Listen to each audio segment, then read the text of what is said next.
Ever since I read this book, I had this itch to do a review about this. So let's start painting. Before start reading this book, you should know about feminism. Feminism refers to any ideology that seeks equality and rights for women. Okay, now let's get to the point. Chetan Bhagat, he is the writer of this book. He wrote this story on a perspective of a girl. So there will be loads of feminism parts. That's why I gave you a brief explanation about feminism in the beginning.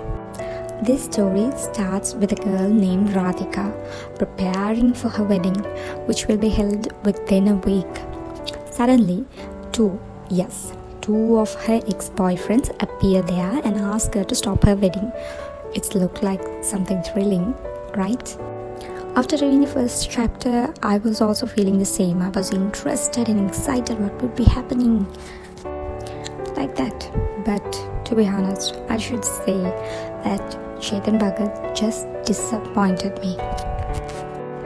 Actually, he tries to talk feminism here. You know, feminism is a strong content. When you write about that, the protagonist should also be a strong personality. Radhika, the main character, is a nerd. I won't complain about her behavior because she is a nerd, but a dumb way ahead. She's insecure about her appearance. She can't control her mindset, her parents, her love life, her feelings, etc., and there are lots of etceteras. When this kind of a person talks about feminism, it becomes a joke. Feminism doesn't mean that girl can smoke weed, drink alcohol, and drop her pants in front of anyone.